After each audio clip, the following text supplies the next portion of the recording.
Boa noite, está começando então mais um programa Direito em Pauta, chegando na sua casa nessa quarta-feira. E hoje a gente vai falar de direito imobiliário. Para falar sobre esse assunto, eu trouxe um colega advogado, Dr. Rodrigo Brodt, tudo bem? Ele que é presidente da Comissão de Direito Imobiliário da OAB, aqui da nossa subseção.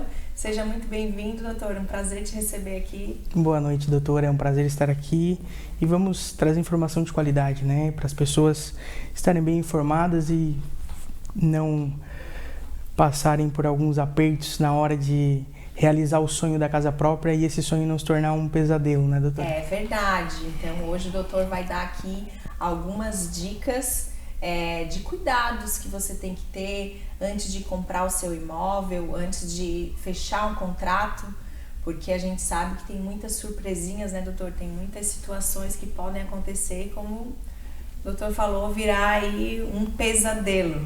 E já faz tempo que o doutor trabalha com direito imobiliário? Eu trabalho com direito imobiliário especificamente fazem 3 anos, mas dentro do mundo dos negócios imobiliários eu trabalho desde 2013.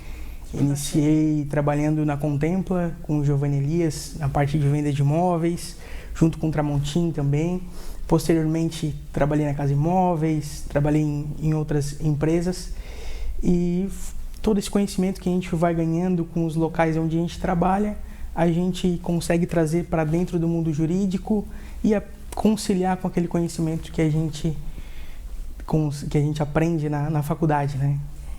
Porque a faculdade não nos ensina quase nada da prática, né? A gente sabe que é o dia a dia mesmo, é o trabalho, às vezes são as dificuldades que vão nos ensinando alguma coisa. Que bacana!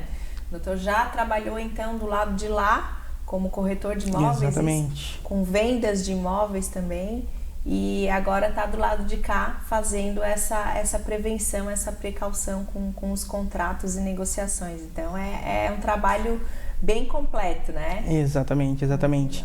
É importante que a gente saiba das dificuldades também dos corretores e a gente consegue ponderar bem as tratativas ali quando acontece algum problema contratual ou porventura algo que a gente consiga prevenir, né? Até orientando até mesmo o corretor. Uhum.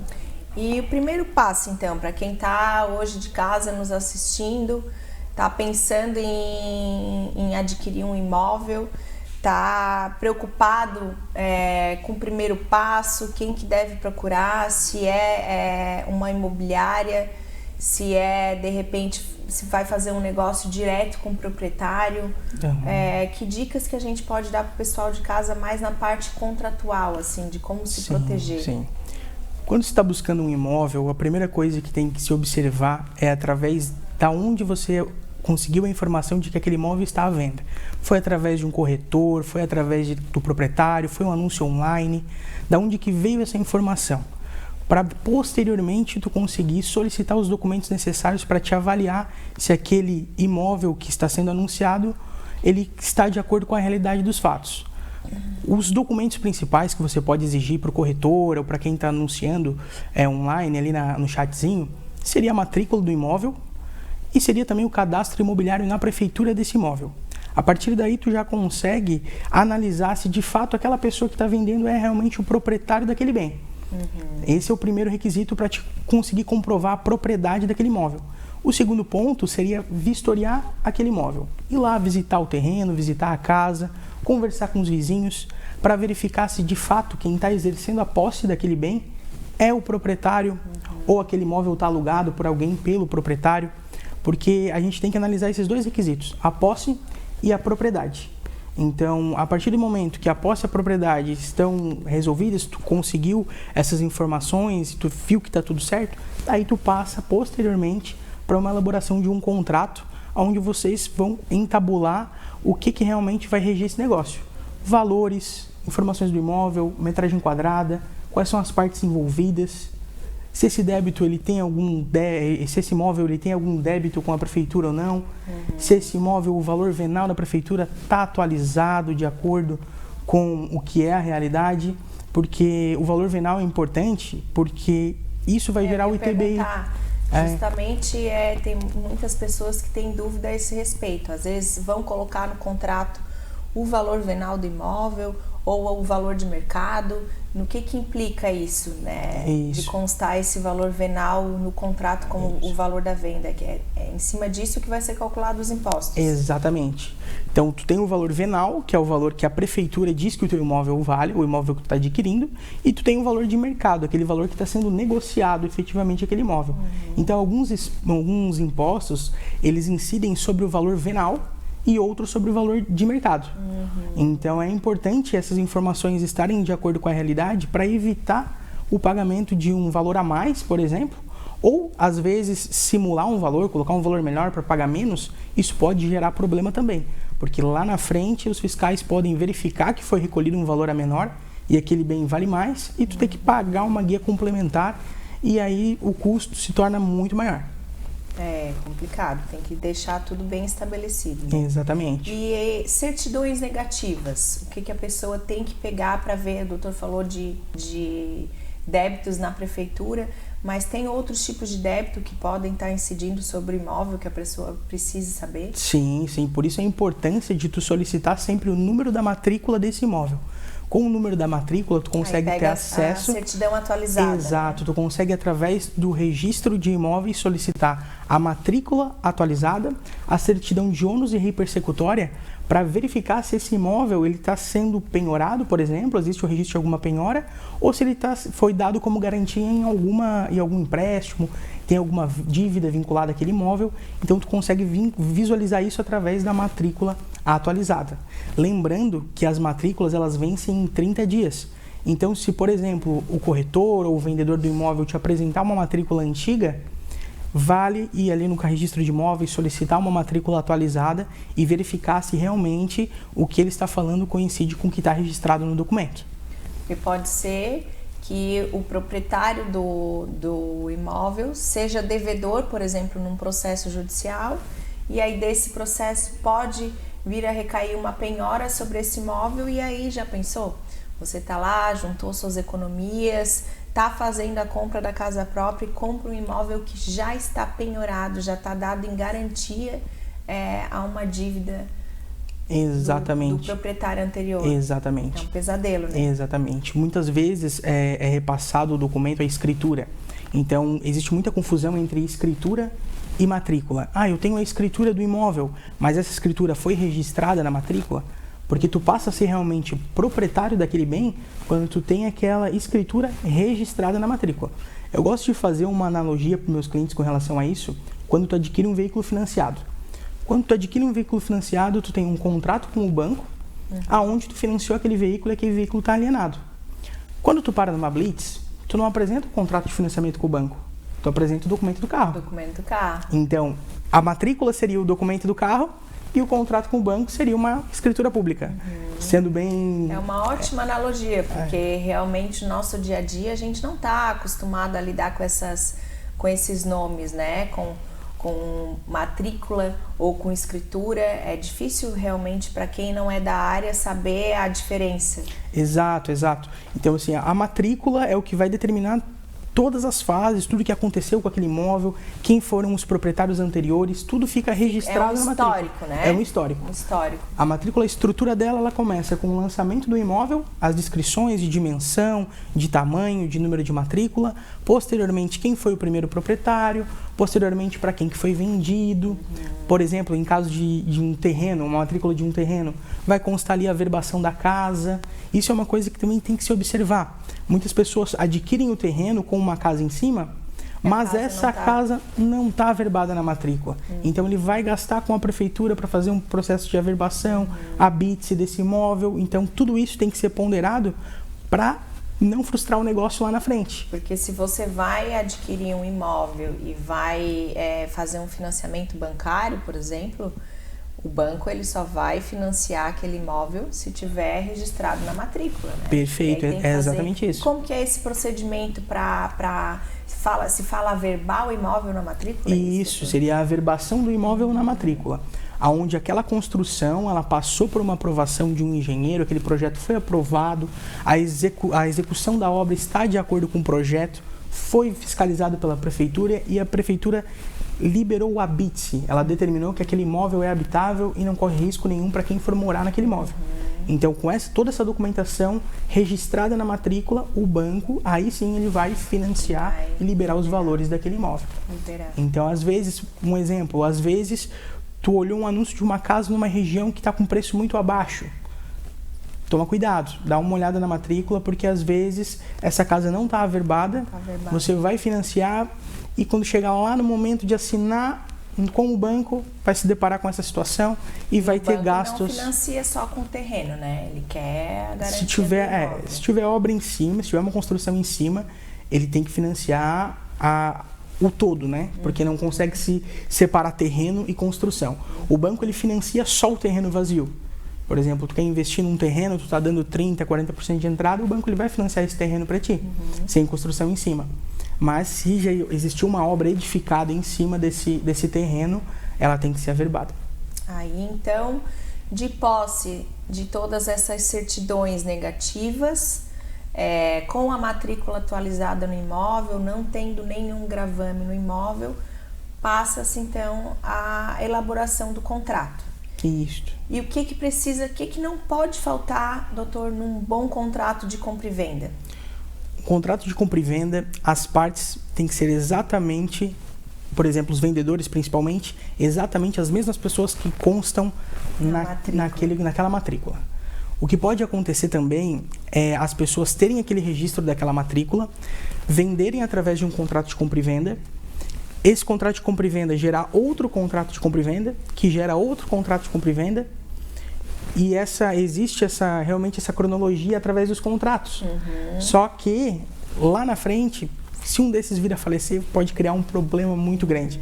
Então, por isso que o interessante é sempre tu confeccionar esse contrato de compra e venda diretamente com aquela pessoa que consta na matrícula. Se for possível, formula esse contrato de compra e venda nesses moldes. Fica um telefone sem fio, né? Fica um telefone sem fio e daí tu tem que procurar depois a justiça para poder regularizar essa situação, e isso pode levar alguns bons anos aí.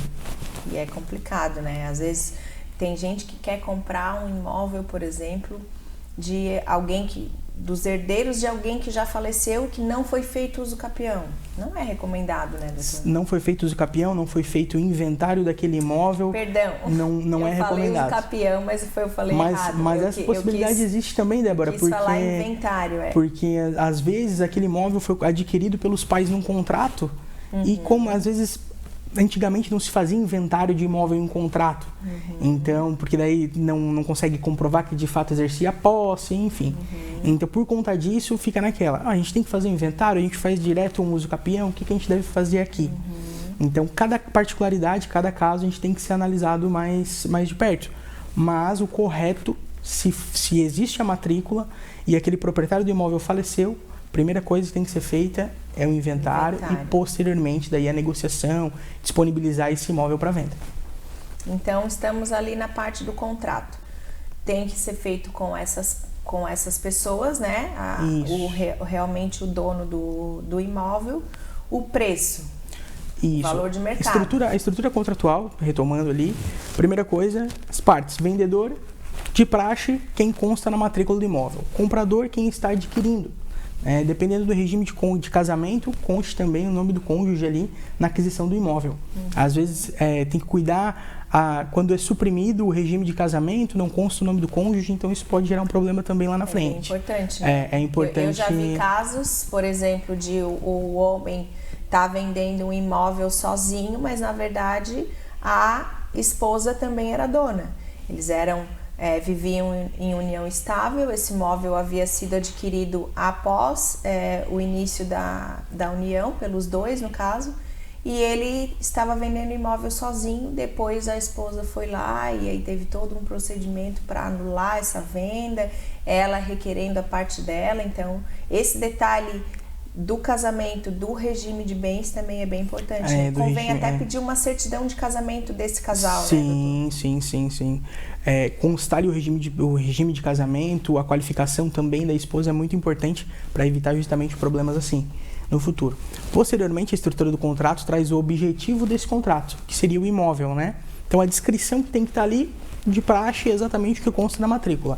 Metragem quadrada, qual é a disposição do imóvel, o lote 5, que tem como extremante o lote 4, o lote 3, de frente para a rua tal. Confrontantes. Exatamente. Né? Toda essa informação, toda essa qualificação de acordo com a realidade da matrícula. Caso a matrícula seja muito antiga, faz de acordo com o cadastro imobiliário da prefeitura. E às vezes a matrícula é de 1940, ainda não tinha nome de rua, não tinha nada. Então pega o cadastro imobiliário e faz de acordo com o cadastro imobiliário, mas respeitando a metragem quadrada da matrícula. Outros requisitos importantes seria a forma de pagamento. O pagamento vai ser à vista, o pagamento vai ser através de financiamento, né? E dependendo de como for a forma de pagamento, as demais cláusulas ali do contrato elas vão caminhar de acordo com o que foi negociado, né? Um ponto importante é a questão dos débitos com a prefeitura. Os débitos, às vezes o imóvel foi feito contrato de compra e venda, foi encaminhada a escritura, pediram a negativa da prefeitura, surgiu dívidas de IPTU. Essas dívidas de IPTU têm que ser sanadas pelo antigo proprietário do bem, não é quem está assumindo esse negócio. Não é quem está comprando. Exatamente, né? exatamente. A pessoa tem que vender o imóvel livre de desembaraçado. A não ser que tenha um desconto, né? Isso, a não ser que for entabulado entre as partes. Olha, 100 mil imóvel, tem 30 mil de débito na prefeitura, quita esses 30 e o saldo de 70 será pago na assinatura do contrato. Aí seria uma possibilidade também. Uhum. E doutor, tem gente que faz o tal do contrato de gaveta. Isso. O que seria um contrato de gaveta? Um contrato de gaveta é um contrato simples, que não é feito através de uma escritura pública, ele é apenas reconhecido firma no cartório, onde as partes elas entabulam que aquele imóvel ali foi vendido para o fulano, mas não existe nenhuma garantia de transferência daquele bem. Não existe um registro do negócio, né? Exatamente, exatamente. Na nossa região isso é muito comum, onde os imóveis eram de incorporadoras que faliram e às vezes um passou no contrato para o outro e fica esse contrato de gaveta.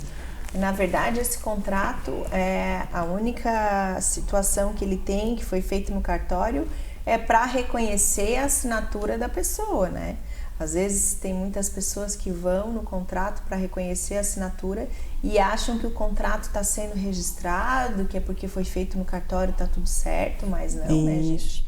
Está sendo só feito o reconhecimento da assinatura, mas o teor daquele contrato, aquelas cláusulas contratuais, elas não vão ficar registradas em lugar nenhum. É um contrato que as pessoas vão voltar para casa com ele e vão botar na gaveta, né? Exatamente, exatamente. Esse contrato, ele te dá a garantia de que quem está assinando é realmente aquela pessoa. Uhum. E aí fica registrado no sistema do cartório que houve uma negociação de um imóvel entre as partes X e X e houve reconhecimento daquela firma. Uhum. Apenas isso. Então, ela te dá a garantia que tu está comprando daquela pessoa, né? Então, esse contrato ele pode ser utilizado futuramente para demonstrar o início do exercício da posse daquele imóvel, por uma futura ação judicial de uso capião, por exemplo.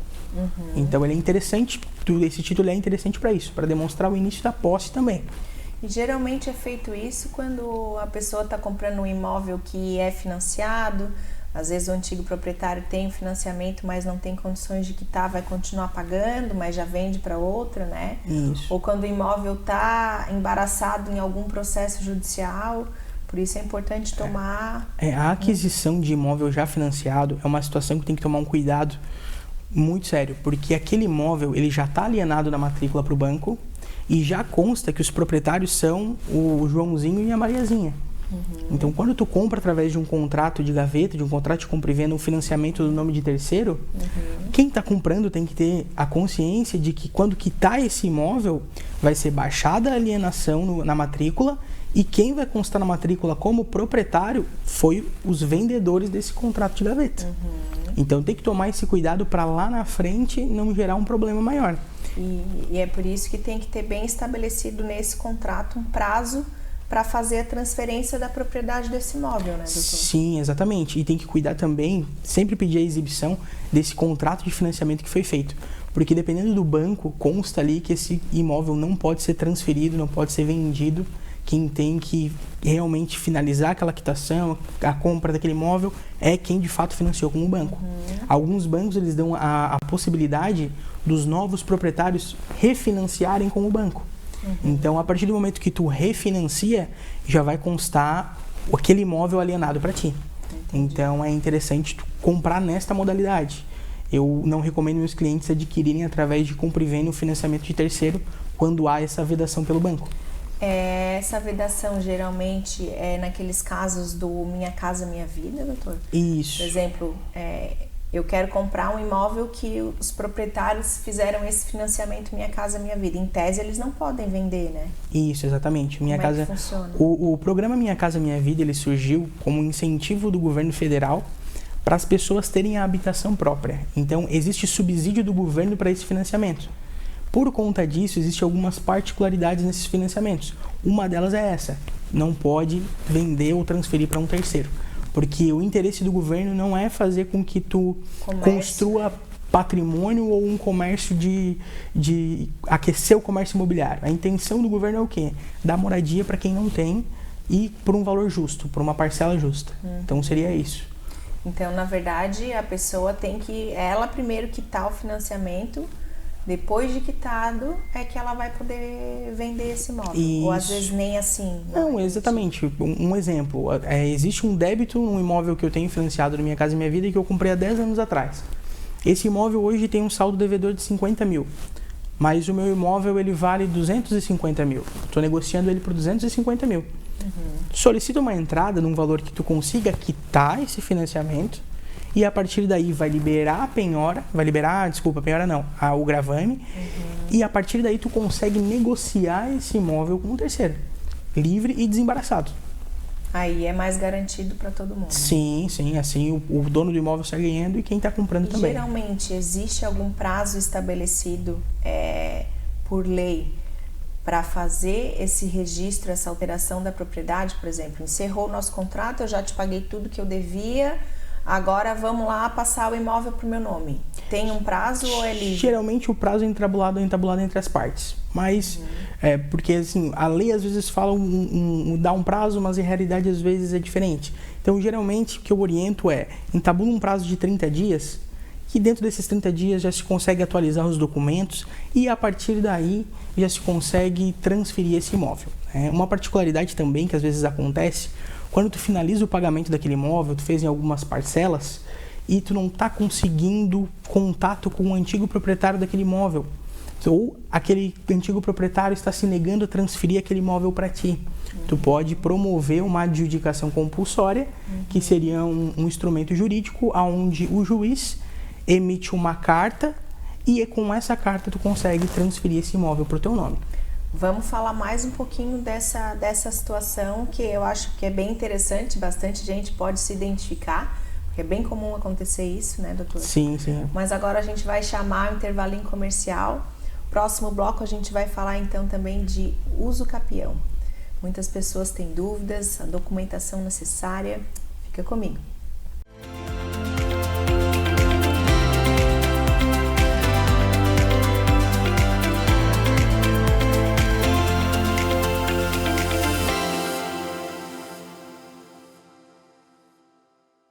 Notícias da região. Acesse www.ual.com.br.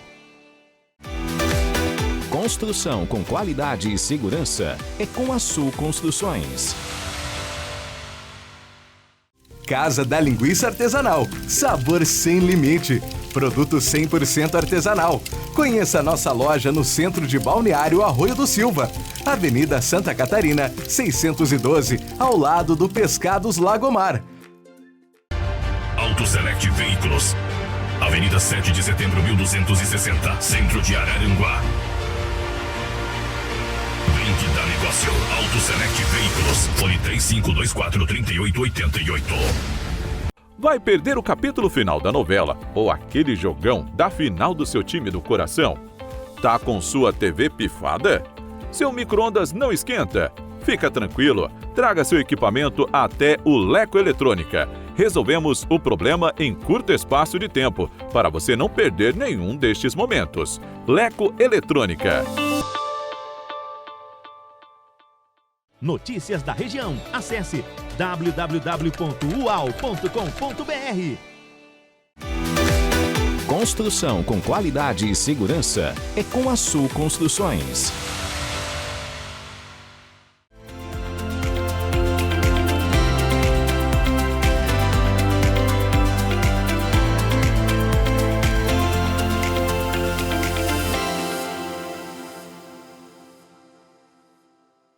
Voltamos então com o programa Direito em Pauta, hoje falando sobre direito imobiliário.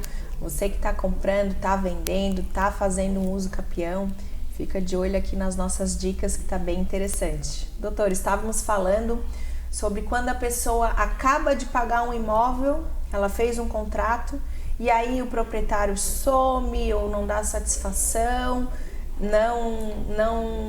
não quer fazer a transferência do imóvel ou está criando algum tipo de entrave. Se você tem o contrato, tem os comprovantes de pagamento, judicialmente dá para resolver essa situação? Sim, é possível resolver acionando o judiciário.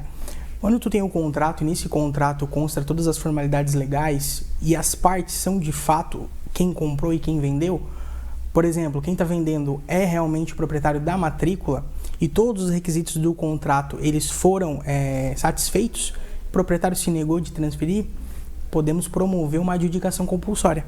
Há um juiz, como eu falei no primeiro bloco, né, ele emite uma carta de adjudicação. Com essa carta, tu consegue fazer a transferência dessa matrícula para o teu nome. Que esse nome é bem complicadinho, né? Adjudicação, mas na verdade é uma coisa bem simples, né? Se a pessoa se negou, o juiz vai lá e assina pela pessoa, e dá um documento para a pessoa conseguir. Às vezes a pessoa acha que a situação dela é um caso de um uso capião, mas na verdade não, na verdade é um caso de uma adjudicação. Tu consegue resolver uma ação muito mais simples e que tu precisa juntar muito menos prova e muito menos requisito também. E todo esse transtorno, os gastos para fazer isso, eu posso depois cobrar da pessoa, né? Porque nada mais justo, né, gente? Era só a pessoa cumprir a parte dela, registrar, passar a propriedade, não fez, aí eu tenho que procurar um advogado, tenho custas processuais, tenho custas com cartório, posso cobrar isso tudo? Isso, ele pode ser condenado sim a ressarcir quem está adquirindo esse bem. Ressarcir todos esses gastos. Isso, todos esses custos que teve com essa ação para poder de fato transferir o bem para o seu nome. Tá, doutor, um tema que tem muitas dúvidas, eu vejo que o pessoal de casa quer saber, manda perguntas aqui pra gente, é sobre uso capião. Uso campeão. Uso campeão. Uso campeão famoso. Exatamente. Para começar, vamos fazer uma breve explanação aqui da diferença de posse e propriedade. Quando que eu sou dono e quando que eu sou só o possuidor. Isso.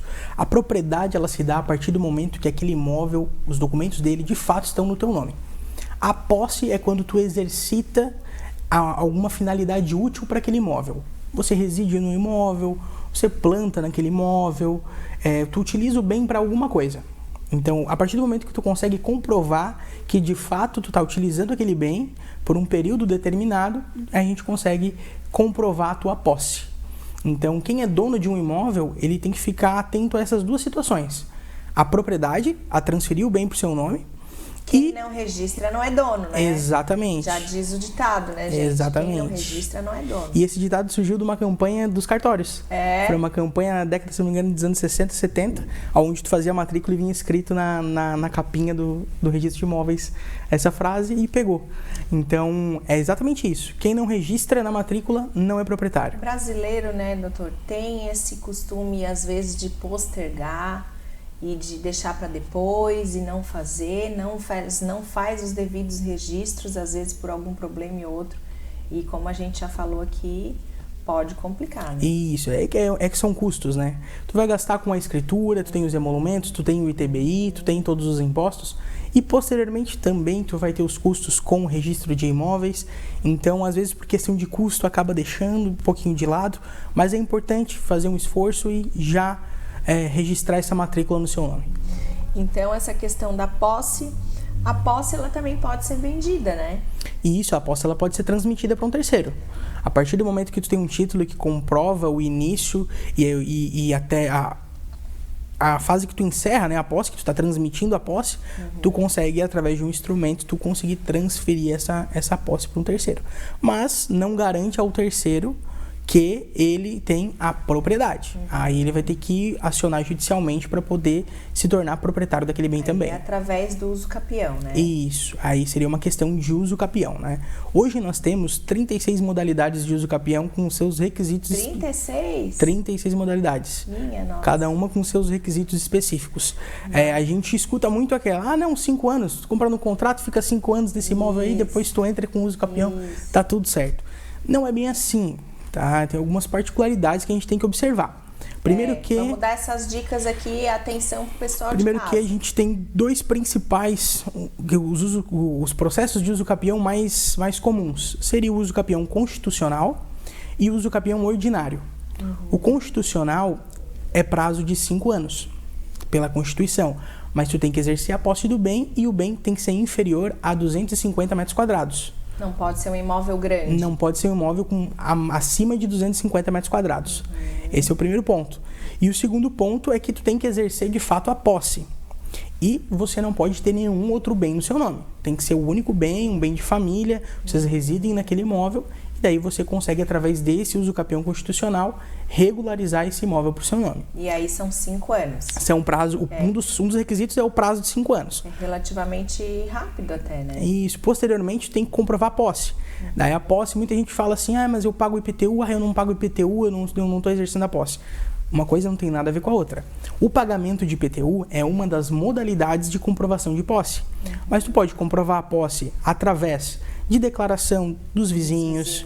Tu pode comprovar a posse através... Os vizinhos, que são os confrontantes do imóvel, né? Eles são chamados a vir nesse processo para estarem ali confirmando que aquela família mora ali, que aquelas pessoas têm a posse daquele imóvel nesse determinado período de tempo. E acontece também das pessoas receberem uma intimação judicial como confrontante. Aí vão procurar um advogado, porque olha, me mandaram isso aqui, eu não sei o que é, mas calma, gente, é só para confirmar em relação à posse, né? Isso, confirmar se aquelas informações que foram alegadas realmente são a situação de fato daquele imóvel, né? Então, tu pode comprovar através dos vizinhos, tu pode comprovar através de faturas de luz e água que sejam emitidas no teu nome, todo esse histórico de pagamento, quanto tempo esse imóvel está no teu nome, recibos, porventura, manutenção daquele terreno nesse espaço de tempo. Então, existe uma série de formas que tu consegue comprovar essa posse. Não necessariamente o fato de tu não pagar IPTU quer dizer que tu não é o proprietário, não é o possuidor, no caso, né? Porque às vezes acontece de o imóvel nem ter registro na prefeitura, né? Às vezes acontece, mas geralmente eles fazem um levantamento, existem os fiscais da prefeitura, eles fazem um levantamento e o fulano de tal mora naquele imóvel, faz a cobrança de IPTU e as demais informações com o tempo depois são inseridas junto à prefeitura. Então, os imóveis mais antigos isso era mais comum, porque antigamente existia o registro na prefeitura de contrato de compra e venda. Hoje em dia isso está se extinguindo, né? Mas então os imóveis mais antigos geralmente tem isso. Às vezes a pessoa ainda não tem a matrícula no nome, mas o cadastro imobiliário da prefeitura já está no nome dela. Então isso às vezes acontece também. E já é uma prova. E isso já é mais uma forma de comprovar a posse. Aqui na nossa região acontece muito isso ali no Arroio, né, doutor? No Arroio a gente vê que muitos loteamentos, as famílias foram se apossando e não tinha toda essa estrutura na prefeitura. Acho que hoje já está melhor regularizado isso. É feito um mapeamento? Isso, é feito um levantamento. Na verdade, o Arroio do Silva, as regiões mais afastadas do centro de Araranguá também, não só o Arroio, também tem essas situações. Porque às vezes foram empresas que faliram, aqueles lotes ficaram abandonados, as pessoas foram dando manutenção naqueles imóveis, plantando e exerceram a posse regularmente e posteriormente tiveram até o deferimento do uso capião. Um cuidado que as pessoas também têm que tomar é quando há o deferimento do uso capião, tem que ir lá no registro de imóveis finalizar aquela matrícula para o seu nome. Às vezes, muitas pessoas acreditam que apenas com a decisão do juiz, com a sentença, já basta para determinar que ela é proprietária daquele bem. Mas é interessante, após a decisão judicial, dar os encaminhamentos do registro de imóveis. Tem um prazo para e, de fato, geralmente o que acontece? A sentença é transitada em julgada, o juiz expede ofício pro registro de imóveis e o registro de imóveis vai estar ali os encaminhamentos Só que muitas vezes tem que fazer recolhimento de emolumentos no cartório. Então tem que ir lá, tem que procurar o cartório, tem que conversar com o seu advogado, verificar se já foi expedido esse ofício. Se tiver que recolher emolumentos, recolher, para depois a matrícula já sair no seu nome. Porque muitas vezes isso acaba ficando, passando, e passa 1 ano, passa 2, passa 3. Aquele imóvel ali pode, inclusive, ser objeto de penhora, porque não consta ainda teu nome como proprietário daquele imóvel. Então esse cuidado tem que ser tomado. Geralmente, após o trânsito em julgado, questão de dias, o cartório já é oficiado. Já manda. Isso. Entendi. Mas então, para quem está nos assistindo agora, moro num imóvel que eu não tenho a escritura, que eu tenho só a posse, já estou morando há 5, 10 anos, quero formalizar, quero fazer o uso capião. Qual é o primeiro passo que essa família precisa dar? Quais são os documentos indispensáveis, necessários, que tem que se arrecadar para começar esse processo, que a gente sabe que não é rápido, né, doutor? Demora um pouquinho. Não. Existe, inclusive, dependendo da situação, a modalidade do uso capião extrajudicial, que é feito direto no cartório e evita uma demanda judicial. Isso às vezes faz pouco tempo, né, que isso é permitido. Isso, e isso às vezes acelera o processo. Então existem casos de sucesso de colegas onde isso se deu no prazo de 5, 6 meses. A matrícula já saiu para o nome do possuidor, né? Se tornou proprietário. Mas assim, ponto de partida. Tenho a posse, estou no meu imóvel. Instrumento da aquisição dessa posse. Contratos que tu tenha. Segundo ponto, cadastro imobiliário da prefeitura. Terceiro ponto, ir ao registro de imóveis e, baseado na localização do bem, tentar localizar algum registro de matrícula desse imóvel. Reunindo esses documentos, procura um advogado da tua confiança. Nós temos muitos advogados qualificados em Araranguá que trabalham com o uso capião. Então, um advogado é o profissional que vai te dar a melhor orientação e te mostrar o caminho das pedras, o caminho que tem que ser seguido para isso ser resolvido. Às vezes, mesmo o processo no cartório tem que ter a presença do advogado. Sim, tem que ter a presença do advogado. Às vezes a gente procura, já me falaram que eu tenho que fazer o levantamento topográfico. Então, às vezes, procura primeiro um engenheiro e vai fazer agrimensor, e vai fazer primeiro o levantamento topográfico. Às vezes não é caso de uso capião, é um caso de uma adjudicação. Então, o primeiro profissional que tu tem que procurar é um advogado que trabalhe na área de direito imobiliário. Mais uma vez eu reforço, a Araranguá a gente tem diversos advogados muito bem qualificados, então a sociedade está muito bem servida de profissionais. Bacana. É bacana ver a evolução da advocacia aqui em Araranguá. Os colegas todos se capacitando, fazendo curso, se especializando, né? A gente sempre indica aqui que você, ao buscar o seu direito, realmente procure alguém especializado no assunto. Não vai na indicação do primo, do vizinho que se formou, que está trabalhando, porque a gente precisa realmente de um trabalho especializado, específico, principalmente nessas áreas que tem muitas minúcias, né? Muitas situações que só um advogado que já trabalha nessa área, que já tem mais experiência nesse tipo de trabalho, vai conseguir fazer, né, doutor? Exatamente. E às vezes até um custo que não é necessário, esse do engenheiro agrimensor, como o doutor falou, às vezes nem é caso de uso capião, tem uma outra maneira para solucionar o problema. Exato. Eu sempre oriento as pessoas e converso com os parentes próximos, orientando que é mais barato tu pagar uma consulta do que, às vezes, tu optar por um profissional mais barato ou tu optar por, às vezes, fazer da forma mais fácil. Não, paga uma consulta, converse com aquele profissional, tira todas as tuas dúvidas. Se tu quiseres uma segunda opinião, conversa com o segundo profissional, tira as tuas dúvidas novamente. Tu não precisa ter pressa para fechar esse contrato de honorários, para fechar essa ação, para entrar com essa ação. Faz com calma, faz as coisas dentro do tempo que tem que ser. E não atropela as coisas, que vai dar tudo certo. Nós temos a Defensoria Pública também, né? Isso. Se não me engano, atua nessa área. Temos a Defensoria Pública, não tenho certeza se atua nessa área. Tinha uma determinação onde eles não atuavam em processos que havia patrimônio, bens, então não tenho certeza se eles estão atuando nessa área ainda. Entendi. Não sei se voltaram a atuar, mas creio que nós temos vários advogados aí que vão conseguir tirar todas as dúvidas de vocês. Então, doutor, o doutor já falou que teve alguns colegas que conseguiram sucesso em 6 meses e tá com esse imóvel escriturado. Mas normalmente quanto tempo que demora para registrar mesmo o imóvel e sair esse uso capião? Olha, existem várias particularidades que a gente tem que analisar dentro de um processo, né?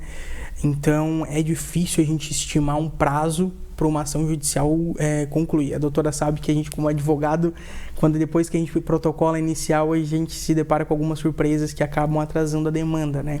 Mas existem casos onde foi resolvido em 1 ano, 2 anos. Existem questões mais complexas que levam até 5. Existem demandas que estão aí há mais de 10 anos em discussão. Então, tudo vai depender do que vai acontecendo dentro do processo, né? Às vezes, protocolamos um uso capião, um terceiro se intitula proprietário, protocola ali um embargo de terceiro, então tudo isso tem que ser observado. Né? Exato. Então é difícil a gente dar um prazo específico para uma ação judicial. E quem está com dúvida, eu já moro aqui há 10 anos, já posso entrar, já posso fazer esse processo? Isso.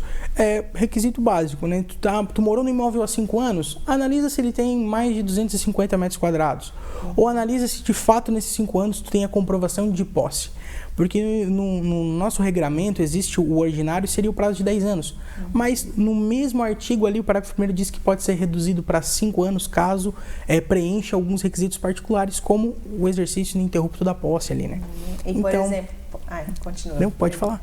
Não, por exemplo, se eu estou aqui há 5 anos, mas eu comprei do seu João que já estava há 5. Eu posso somar a posse do seu João com a minha para fechar os 10 anos? Se o seu João comprou diretamente do proprietário, daquele registro ali, tu já tem a cronologia dos fatos, então tu vai conseguir comprovar isso, tá? É interessante também arrolar esse seu João como testemunha para comprovar também essa situação e dar mais veracidade aos fatos. Mas é possível. E aí já facilita, né? Porque daí já consegue fazer essa somatória da posse. Só tem que comprovar, analisar esses contratos. Porque às vezes esses contratos têm algum vício ali que tu não pode te basear neles. Às vezes não tem uma firma reconhecida, às vezes tem alguma omissão de informação no contrato. Os dados desse seu João às vezes não estão batendo com os dados do documento dele. Então tem algumas particularidades que tem que ser observado. Então, não quer errar, não quer cometer erro, reúne o que tu tem de documentação, leva para aquele profissional da tua confiança, que com certeza ele vai te dar aquela orientação ali, o que de fato tu tem que fazer e o que de fato tu tem que demonstrar de prova. E doutor, por exemplo, meu pai faleceu e a casa dele ele tinha só um contrato de posse. Eu posso herdar esse imóvel e fazer o processo de inventário com o imóvel de posse que não tem escritura? Existe a modalidade hoje de tu fazer um inventário extrajudicial, né? Quando tu faz um inventário extrajudicial, uma das modalidades um dos imóveis, né? Um dos bens que tu consegue partilhar é a posse. Então, a posse ali tu consegue estar transmitindo também através desse instrumento, né? Então, tu conseguiria estar comprovando isso. Só tu não vai conseguir registrar isso depois lá no registro de imóveis. É um título que vai demonstrar que a posse foi encerrada pelo teu pai e que posteriormente tu seguiu exercendo aquela posse. Entendi. E tem um prazo para entrar com essa ação do inventário? O inventário, prazo de 60 dias. Então, em 60 dias, após o óbito do teu pai, ou enfim, da tua mãe, ou de outra pessoa que tu seja herdeiro, tu tem o prazo de 60 dias para protocolar esse processo de inventário. Entendi. Vamos falar um pouquinho de aluguel aqui também. Chegaram algumas perguntinhas nesse sentido do aluguel. Quem que é o responsável por fazer o pagamento do IPTU? É o proprietário ou é o inquilino? O responsável por efetuar o pagamento do IPTU é quem de fato está dispondo do bem. Então, a partir do momento que tu assina o contrato de locação, tu está dispondo daquele bem, é tua obrigatoriedade pagar aquele IPTU, tá? E isso às vezes já é tratado dentro do próprio contrato de locação. Se tu não efetuou o pagamento de IPTU, a prefeitura ela não vai te processar para te pagar o IPTU. A prefeitura ela vai cobrar do proprietário uma execução, uma dívida ativa. Mas quando tu está no exercício utilizando aquele bem, usufruindo daquele imóvel, é tua competência pagar o IPTU e a taxa de lixo daquele imóvel também. Então, normalmente é a cargo do inquilino. Isso, exatamente. É interessante que isso esteja previsto ali no contrato. É importante estar previsto no contrato, porque às vezes tu está pagando um valor de aluguel superior ao valor de mercado e tudo está incluso. Um exemplo, às vezes o proprietário já quitou aquele IPTU. Então, olha, eu já quitei. E ele dilui aquele valor na tua parcela. Na parcela. Então, se já houve essa quitação e já foi diluído no valor da parcela... embutido ali, mas não Exato, não às sabe, vezes... mas tá pagando. Isso, às vezes não consta ali cláusula de que foi pago o IPTU, o proprietário quitou antes. Então, já está às vezes no valor da parcela. Tem que cuidar isso para não pagar em duplicidade. Às vezes já está no valor da parcela e consta a cláusula ali e tu paga 2 vezes. Entendi. E quem aluga um apartamento e quem está alugando também, existe alguma previsão legal de reajuste desse aluguel anual, semestral? Isso é livre de conveniência ou tem algo que regule? Porque às vezes tem gente que se queixa que meu aluguel fui renovar, mas está muito alto, o proprietário quer aumentar muito o valor. Pode aumentar da cabeça dele ou tem realmente um índice que tem que ser... Sim. A economia ela tem a inflação todo ano, né? Todo ano aumenta a inflação, todo ano aumenta o salário mínimo. Então é de praxe que os contratos eles também tenham na virada do ano esse reajuste no valor da parcela. E geralmente as pessoas se dão por conta disso no momento do reajuste. Não analisam isso no contrato. Então, existem vários índices de correção. Existe a inflação, IGPM, e tem vários índices. Então, o que eu sempre recomendo? Olhar na assinatura do contrato qual é o índice. Assinar, né? Quando vai assinar. Às vezes está empolgado, né? Quer fazer a mudança, nossa, essa logo, casa... quero me mudar, quero ir para casa nova, estou assinando aqui o aluguel, mas não estou nem vendo isso, exatamente. como que isso vai ser reajustado, né, gente? Então, é nessa hora que tem que ter atenção. Analisa ali qual é o índice que está sendo utilizado para correção. Tu consegue consultar esse índice, o percentual dele, no site do Banco Central. Então, a partir dali, tu consegue ver até um índice que seja um pouquinho menor.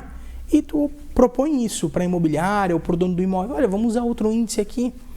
E aí tu consegue prevenir, evitar que lá na frente tu acabe passando por uma situação onde tu não consiga honrar aquele valor de aluguel, né? Então, isso tu consegue evitar um problema analisando essa questão. Geralmente isso consta onde estiver, vai estar ali o valor da parcela e correção após 12 meses vai constar ali o índice. Então, toma cuidado com isso. E, por exemplo, vou encerrar o meu contrato, vou devolver o imóvel. Eu sou obrigada a pintar tudo, a entregar o imóvel novo? A entrega do imóvel ela tem que ser observada primeiro se ela está sendo feita antes do prazo que foi entabulado no contrato. Então, às vezes, tu fechou um contrato de 12 meses e tu vai entregar aquele imóvel anterior ao prazo de 12 meses. Consulta se no teu contrato consta alguma cláusula penal onde tu tem que pagar algum tipo de multa para encerramento. Tem. Porque isso, às vezes a praxe é uns 2, 3 meses de aluguel. Então, consulta isso, tenta negociar, talvez com o proprietário, se houve algum problema ali na locação, tu tá encerrando esse contrato antes do prazo, ou se realmente tu tá indo te mudar, enfim. Muitos proprietários eles são flexíveis com relação a essa cobrança dessa multa, mas tem que observar esse valor também. Se tu encerrou, tu vai encerrar no prazo, terminou 12 meses, eu vou entregar a locação. Se no teu contrato consta que tu tem que entregar aquele imóvel nas mesmas condições que tu pegou, então tu tem que pegar com a imobiliária o relatório de vistoria. Vistoria, né? E antes de entregar a sua casa, olhar o seu apartamento, olha, a parede está realmente igual. Não, realmente aqui o banheiro está de acordo, não houve nada. Não, essa parede aqui a gente manchou, houve alguma sujeira, não conseguimos tirar, aí se pinta o apartamento, tá? Alguns contratos constam também que sempre o apartamento tem que ser entregue pintado. Então, se constar isso no contrato, tem que se cumprir essa cláusula. Porque muita gente tem uma surpresa desagradável, né? Às vezes não entrega. Eu vejo que muitas imobiliárias já têm feito contratos ali com uma espécie de seguro, uma financeira que depois vai cobrar isso. Às vezes nem sabe do que é, o nome tá lá no Serasa, no SPC, é isso. Que até teve uma tia minha que uma vez aconteceu isso, ela não sabia de onde que estava vindo, era um nome Porto Seguro, a gente foi descobrir, era o seguro do contrato de aluguel que foi acionado, teve que pintar o apartamento e aí agora estava cobrando dela essa despesa. Exato. As imobiliárias agora, como existe dificuldade às vezes na pessoa que está alocando ter um fiador ou ter algum bem para deixar como garantia, os bancos estão ficando como fiador. Então a Porto Seguro, Velares, tem várias empresas que ficam como fiadoras desse inquilino. Então se ele tem um cartão de crédito com limite, ali já é embutido um valorzinho mensal e o banco acaba sendo o fiador dele. Então, para facilitar, às vezes, uma pessoa, por exemplo, veio de outra cidade, de outro estado, não conhece pessoas na cidade, não tem como ter um fiador. Então, às vezes, o banco consegue facilitar isso. Faz esse seguro. Só que consulte esse contrato para não ter surpresa também. Então, tu vai ter um contrato com a imobiliária e tu vai ter um contrato com o banco que vai ser o teu fiador nessa situação. Tudo é contrato, né, doutor? Tudo é contrato. Todos os nossos temas aqui que a gente veio conversando, todos eles versaram sobre a importância de se ter um bom contrato, de ter um profissional para te orientar nessa compra e venda, nesse aluguel. Então, façam isso, né, gente? Acho que é o aprendizado a maior dica desse programa que vai ficar tenha profissionais bons, habilitados, trabalhando, te auxiliando nessa negociação e tenha um bom contrato que não vale gerar aí uma surpresa desagradável futura, né, doutor? Exatamente. Às vezes, no impulso de fazer a aquisição de um imóvel, de alugar um novo apartamento, a gente seduzido por aquele imóvel belo, lindo, a gente acaba colocando os pés pelas mãos e criando um problema futuro. Então, tome cuidado, procure um profissional habilitado que não vai ter surpresas. Doutor, vamos encerrar por aqui o nosso bate-papo. Foi muito bom, mas acabou o nosso tempo. Muito obrigada por ter vindo aqui, dado essas dicas preciosas, valiosas. Tenho certeza que o pessoal de casa conseguiu aproveitar, quem está interessado nesse assunto. E você pode interagir conosco através do nosso vídeo que vai ficar lá no YouTube da TV Sul Catarinense. Pode mandar seu comentário, pode mandar sua sugestão de pauta para a gente continuar conversando. Obrigada, doutor. Boa noite. Eu que agradeço, Débora. Obrigado pela oportunidade de a gente falar um pouquinho de direito imobiliário. E não esgotamos o tema aqui, temos muitas outras situações para conversar. Com certeza teremos novas pautas. Certo. Boa noite, então, pessoal. Boa noite. Tchau. Tchau.